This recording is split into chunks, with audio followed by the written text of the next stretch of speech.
Magandang araw kaibigan! Tuloy po kayo sa Felicidad's Channel. Sa mga kwento ng buhay at pag-ibig na hinalukay sa natatagong baul ni Felicidad. Pero bago po tayo magpatuloy, huwag niyo pong kalilimutan na i-like ang video, i-subscribe ang channel, at i-click ang notification bell para lagi kayong updated sa mga parating pa na upload. O ano ng balita? Tumawag na ba sa'yo si Mr. Sungit? Tanong ni Donna habang kumakain sila sa Overview Cafe na pag-aari ng kaibigan. Kasama rin nila si Casey na kadarating lamang mula sa concert tour kasama ang boyfriend na si Isaac. Pinuntahan ni Isaac si Casey sa Cebu noong last night nila doon. Nakaramdam ng inggit si Kemi Lara sa kaibigan nang magkabalikan ng mga ito. Isang simangot na muka ang isinagot niya sa kanyang mga kaibigan. Malabo na yung tumawag, almost 1 week na, pero hindi nagpaparamdam. Masyado na nga siyang excited dahil naisip na niya kung ano ang susuoting damit at saan sila magdi-dinner. Wala din palang nangyari sa paglalakas loob niya na magbigay ng kanyang cellphone number at ang pagiging mag-dinner. Palpak lang. Malamang, hindi nga yun interesado sa'yo dahil kung gusto ka pa niyang makilala, pagkadating pa lang sa Maynila ay tinawagan ka na agad, sabi ni Casey. Naku, feeling ko lang may girlfriend na yon, kaya hindi siya naging interesado sa'yo. O baka naman, may boyfriend. Nagdududang sabi ni Donna. Isang malutong na tawa ang pinakawalan ni Casey. Baka nga baklayang isang yon. Sa ganda at sexy nitong si Kemi Lara ay hindi man lang niya ninais na makilala ng mabuti. Tama si Donna, unless lalaki rin ang type, baka naman sila ng David na yon. May mali siyang sabi ni Casey. Kaya pala no pansin tayo sa dalawang iyon noong nakababad tayo sa pool, samantalang sigurado ako na wala namang depekto ang muka at katawan natin. Isang lukot na muka ang pinakawalan ni Kemi Lara. Ano ba naman yan? Ilan na nga lamang ang nakikilala ko na gwapo? Bakla pa? Iniisip ko tuloy na baka may mali sa akin kaya walang nagkakagusto. Napuyat tuloy siya sa pag-iisip kung bakit wala talagang nagkakagusto sa kanya. Walang mali sa'yo, friend, sabi ni Donna. Isang malalim na buntong hininga ang pinakawalan ni Kemi Lara. Huwag na nga natin niyang pag-usapan. Balik na ako sa dating si Kemi Lara na boring, natapos na ang pantasya ko sa Cebu. Nang walang prinsipe, balungkot na sabi ni Casey. Pero kasama ko pa rin ang magagandang figures ko. Niyakap ni Kemi Lara ang mga kaibigan at nangilid ang mga luha sa mata. I love you guys. Hindi niya napigilan sa panginginig ang boses. Ganoon, may drama talaga. Wala naman namatay. Sa lubong ang kilay na sabi ni Donna. Sobrang thankful ko talaga at kayo ang naging mga kaibigan ko. Since day 1 ng ating pagiging magkakaibigan hanggang sa pagpunta natin sa Cebu, hindi niyo ako pinabayaan. Madramang wika ni Kemi Lara. Bakit naman naging iyakin ka ngayon? Hindi ka naman dating madrama, tanong ni Casey. Wala, ani Kemi Lara at idinampi ang tissue sa gilid ng mga mata. Sa gabing iyon, nakaset ang dinner nilang maglola sa kaibigan nitong galing Spain at sa apo niyon. Feeling ni Kemi, simula mamaya, mawawala na ang kanyang kalayaan. Lalo pa at inulit ng kanyang lola nita na dapat ay ang mga anak nila ang kanilang ipagkakasundo. Hindi na nga lang natuloy at umalis ng Pilipinas ang best friend nito. Sure siya, 100% na sila ng mga apong ipagkakasundo ng mga lola nila. Isa lang ang wish ni Kemi Lara.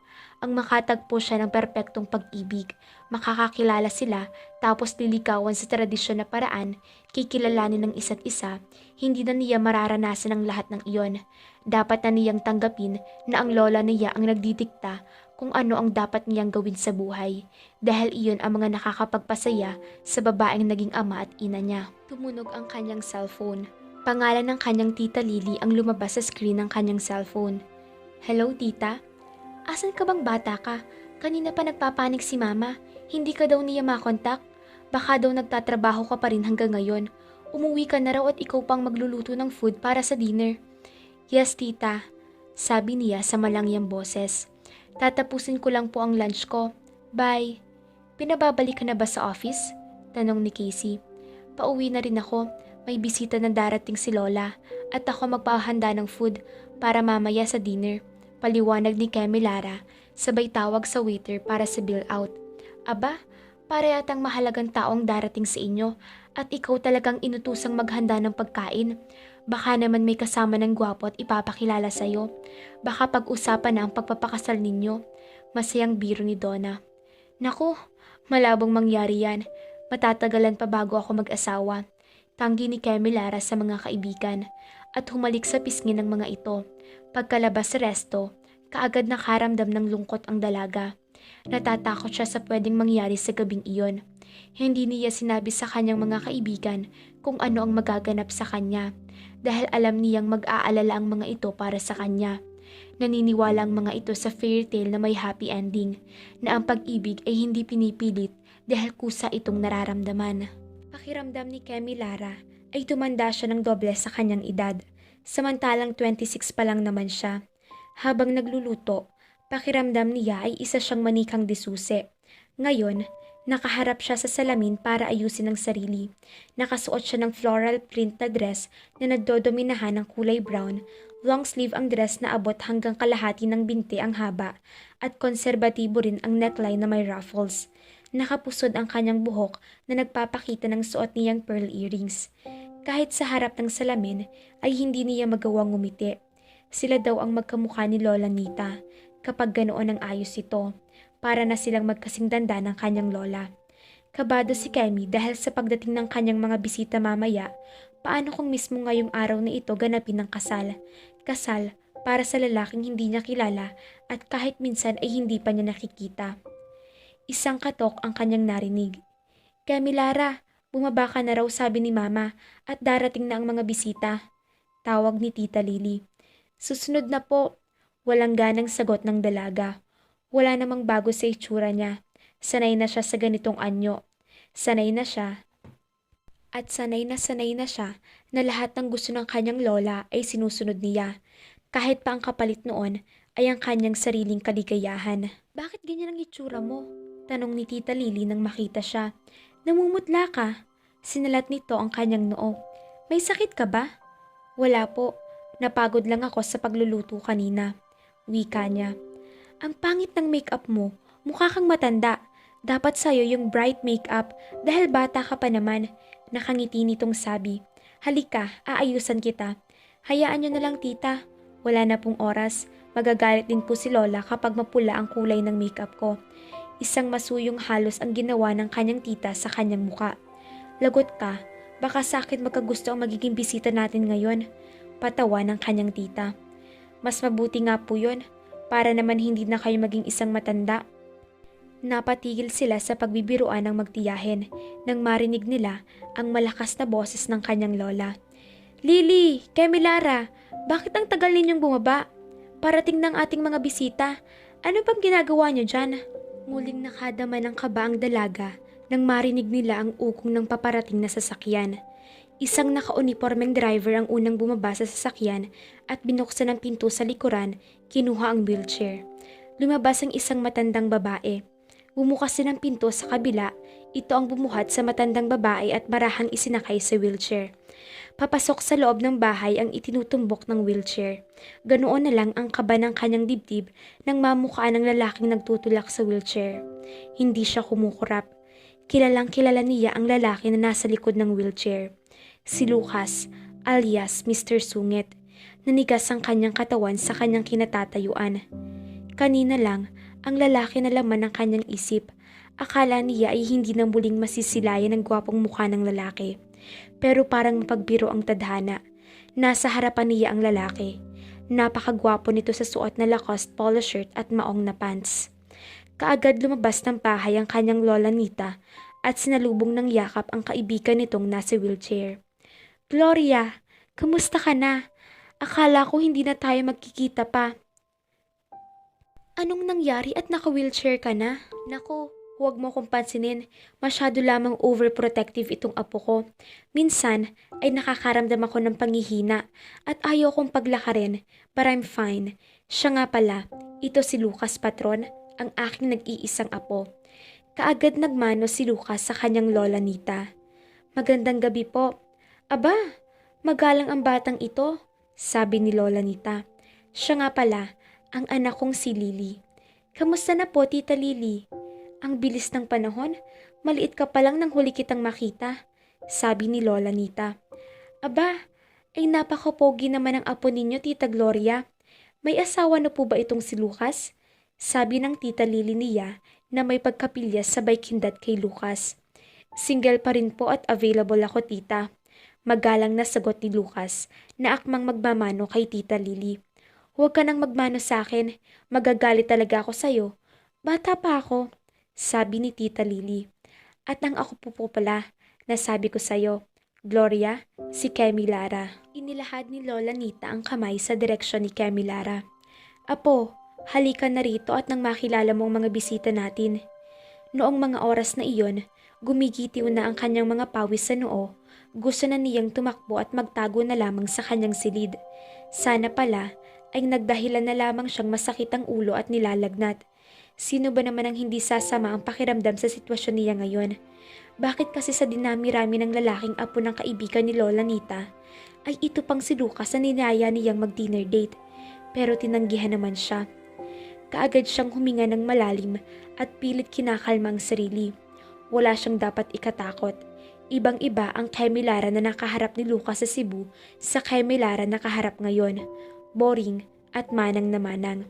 Hindi na siguro malalaman ni Lucas na siya ang babaeng nanampal sa airport at nagbigay ng number na hindi man lang nito pinagtangka ang tawagan.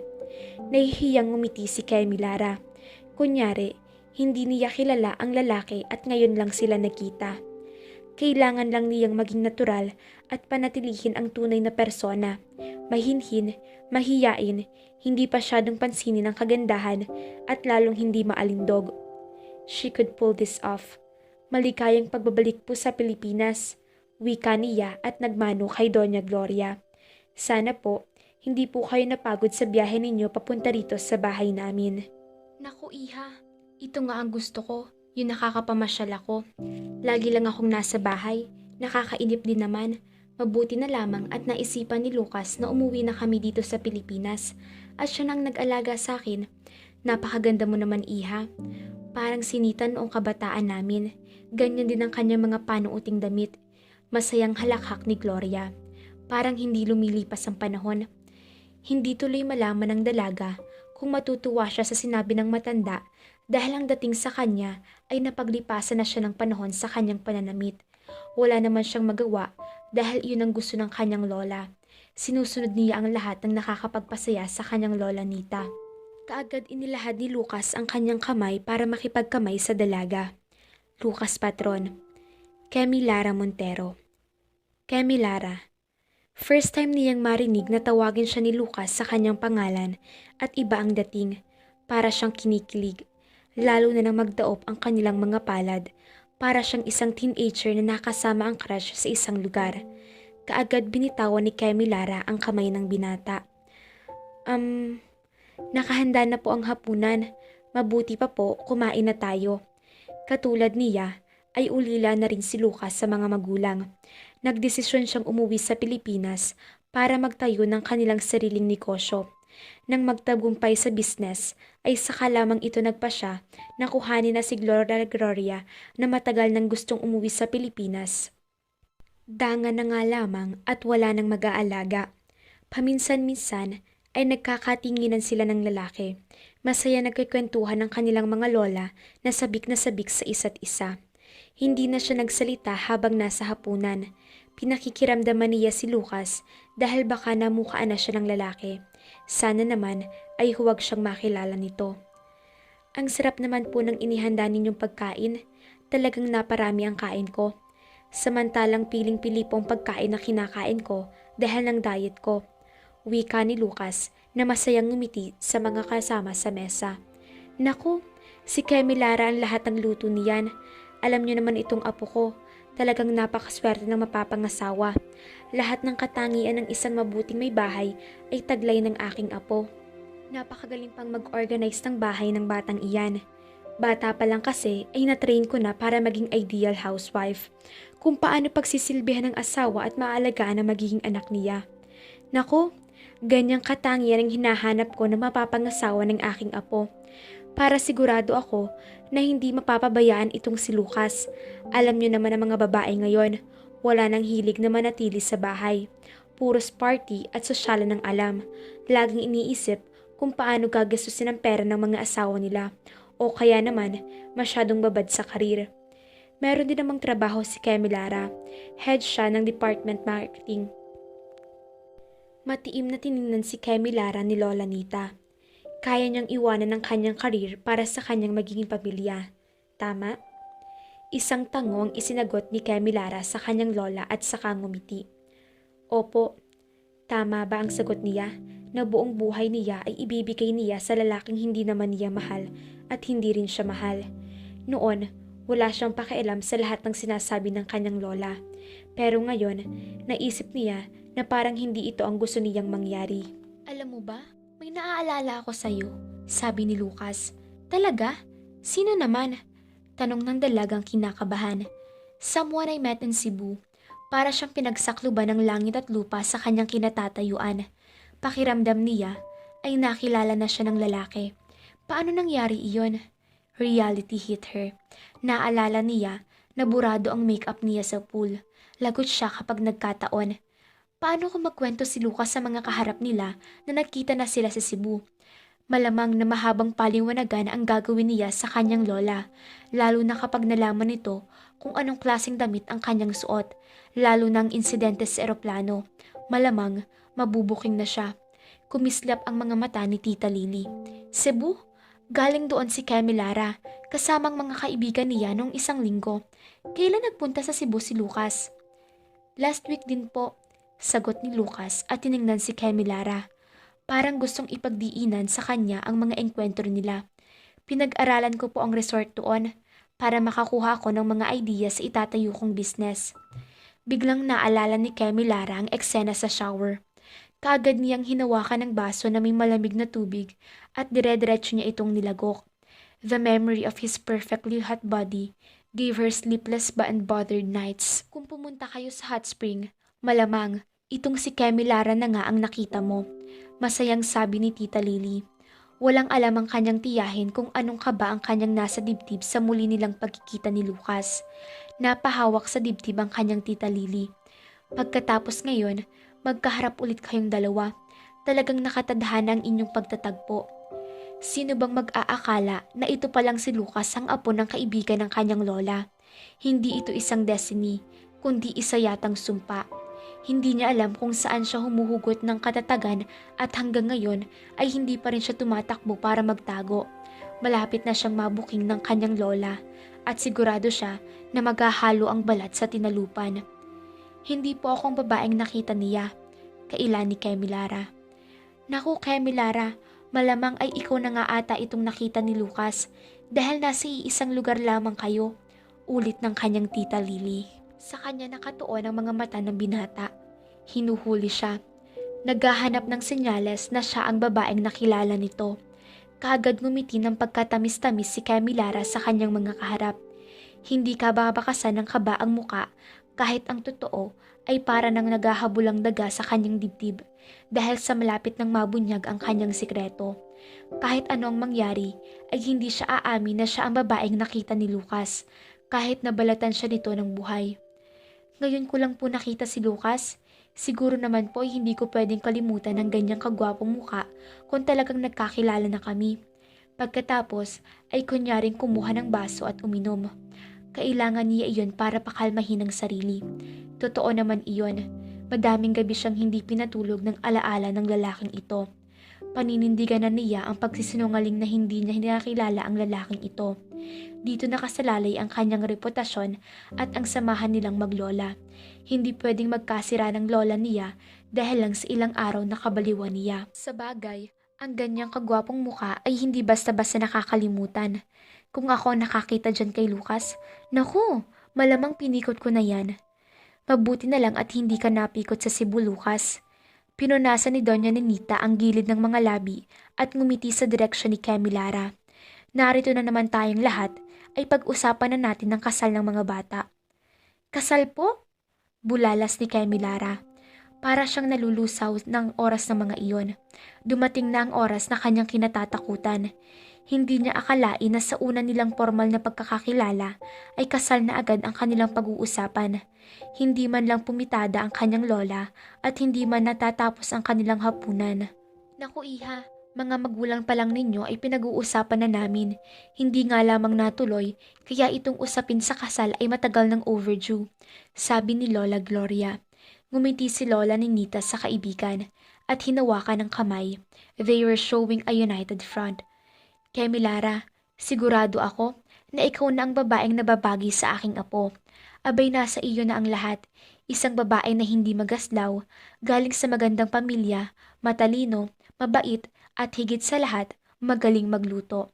At si Lucas, ang lalaking nababagi sa iyo. Complete package kayong dalawa. Responsable siya. He has good business sense. Malaki ang maiitulong niya sa pagpapatakbo ng negosyo natin. Nasisiguro ko na maaalagaan ka niya katulad ng pag-aalaga niya kay Nita. It's perfect. Pero Lola, kaagad tumingin si Kemi Lara sa direksyon ni Lucas na humihingi ng tulong. Sure siya na hindi ito papayag sa gusto ng mga lola nila. Inaakala ni Kemi Lara na magagalit ang lalaki sa desisyon ng kanyang mga lola. Sigurado siya na may sarili itong paninindigan, na hindi lamang basta oo sa lahat ng sabihin ng kanyang lola na kagaya niya. Hindi biro ang magpakasal sa isang tao na hindi mo naman kilala. Pero wala siyang nakitang galit mula kay Lucas. Hindi rin nag-walk out. Patuloy lang ito sa pagkain na para bang nasa isang business meeting lang. Wala man lang kari-reaction ng lalaking ito. Hindi man lang nagpanik o nagtanong. Alam kaya ni Lucas ang planong ito ng kanilang mga lola at basta na lang ito pumayag. Tinanggap lang nito ng walang pagtutol. Hindi siya makapaniwala. He was no pushover. Ibig sabihin ay pumapayag itong pakasalan siya at makasama habang buhay. Kung ganoon ay wala siyang maaasahan mula sa lalaki. Hindi siya nito matutulungan na kumontra sa plano ng mga lola nila. In the first place, hindi naman pipili ang lola niya ng lalaki na hindi sasang-ayon sa plano nito. Biglang nanghina si Kemi Lara. Ayaw niyang magalit sa kanyang lola.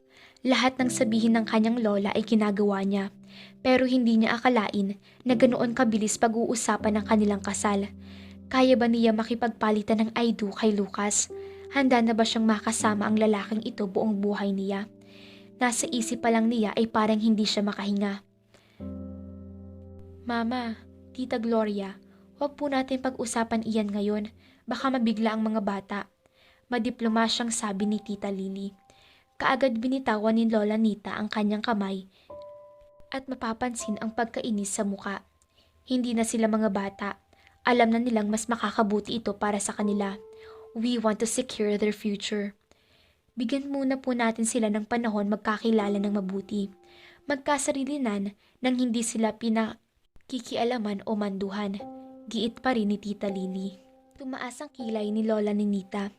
Hindi ka ba sang-ayon sa plano namin? Hindi po. Tumingin si Tita Lily kay Doña Ninita at ngumiti. Baka po gusto ninyong malaman na hindi pa nagkaka-boyfriend itong si Kemi Lara. Dahil gusto niya ay aprobado sa inyo mama ang lahat ng lalaking lalapit sa kanya. Kaagad napansin ni Kemi Lara na nagtaas ng kilay si Lucas. Malamang na hindi ito naniniwala sa sinabi ng kanyang tita. Nandito naman ang dalawang sangkot sa ating pinag-uusapang kasal. Bakit hindi natin sila bigyan ng oras para magsulo at kilalanin mabuti ang isa't isa? Malay natin, sila na ang kusang magkagustuhan. Madamdaming wika ni Tita Lily. Hindi maunawaan ng dalaga kung nasa side ba niya ang tiyahin o hindi. Yeah, that was the worst idea ever, Romance. Mukhang malabong mangyari iyon sa kanila ni Lucas. Maganda ang idea mo, Lily. Hayaan nating magsolo ang mga kabata pagkatapos ng dinner, sabi ni Lola Gloria. Tama. At ipapakita ko naman sa iyo ang mga halaman ko na kung saang bansa ko pa nabili, sabi ni Lola Ninita. Bukod kay Kemi Lara, ang mga halaman ang pinagtutuunan ng pansin ni Abuela. Mabuti na lamang at nawala ang atensyon sa kanila ng matanda. Wala na sa kasal ang problema ni Kemi Lara. Gusto muna niyang makasigurado na wala na sa Cebu ang isip ng lalaki. Gusto niyang isipin ni Lucas na siya at ang babae sa Cebu ay magkaibang tao. Ti? Tanong ni Kemi Lara kay Lucas. Pinapunta sila ng abuela niya sa lanay ng bahay para makapagkwentuhang mabuti. Iniwan muna niya ang lalaki para igawa ito ng mainit na tea. Sinamantala niya ang pagkakataon para sa sarili. Kaya ba talaga niyang panindigan ang magsinungaling na hindi siya ang babae? Bahala na. Habang palapit sa lalaki, ay kabadong-kabado siya na halos matapon ang dala niyang tea. Careful, bakit ba parang tense na tense ka? Natatakot ka ba sa akin? Sabay ihip sa mainit na tea. Malamang na makaramdam ako ng nerbiyos. Yun bang sabihin sa'yo na ipapakasal ka sa taong ngayon mo lang nakita? Ano ang aasahan mo? Sabi niya at marahang umupo sa tapat nito. Dapat siguro ay katas at hindi tea ang kanyang ininom para lumakas ang kanyang loob na harapin ang lalaking ito. Bakit ikaw? Ayos lang ba sa'yo na ipakasal ka sa babaeng ngayon mo lang nakilala? Tinitikan siya ng husto ni Lucas na para bang nang uuri. Para namang hindi mahinang babaeng ipapakasal sa akin. Nagawa nga niyang mabigay ng cellphone number sa taong hindi naman niya kilala. That's reckless and stupid, if you'll ask me. Sabagay, madami na ngayong babae na hindi makahintay na lapitan ng lalaki. Yun yata ang uso ngayon, lalo na sa mga babaeng liberated. Ipagtatanggol na sana niya ang sarili nang maalala na dapat nga parang panindigan niya na hindi siya ang babae sa Cebu. Hindi ko maintindihan ang ibig mong sabihin. Isang sarkastikong tawa ang pinakawala ng lalaki. Come on, maglolokohan lang ba tayo rito, Miss Montero? Mga lola na natin ang nagsabi na parehas tayong matalino. Baka akala mo ay maniniwala ako sa'yo na hindi mo ako kilala at ngayon lang tayo nagkita. Ikaw ang babaeng malakas ang loob na magsuot ng maiksing dress at sumampal sa akin sa airport. Nagkita ulit tayo sa hot spring. Pagkatapos kitang sagipin sa pagkakalunod at ginamit ko ang pulikat mo. You gave me your number and flirted with me. Inimbitahan pa nga ako na mag-dinner. Sobra naman ang papuri na ibinigay sa'yo ng inyong pamilya. Pati ang lola ko ay talagang napahanga mo. Parang ikaw ang kaisa-isahang Maria Clara ngayong panahon na ito. Pinipilit niyang huwag magalit dahil tiyak na para din siyang umamin na siya nga ang babae sa Cebu. At saka hindi naman siya magagalitin. Si Lucas lang naman ang parating galit sa kanilang dalawa. Para namang nakapatay siya kung husgahan ng lalaking ito. Samantalang gusto lamang niyang magpasalamat sa ginawa ng pagligtas sa kanyang buhay. Ganoon nakababa ang tingin ng lalaking ito sa kanyang pagkatao. Pinagsalikop ni Camilara ang nanginginig na mga kamay. Mr. Patron, hindi ko pa rin maintindihan kung bakit ipinagdidiinan mo na ako ang babaeng nakita mo sa Cebu. Wala namang problema sa akin kung ayaw mo akong pakasalan. Naunawaan ko naman. Hindi yung kung ano-ano pa ang gusto mong sabihin sa akin. Sana, sinabi mo na lang kanina ng harapan sa lola mo.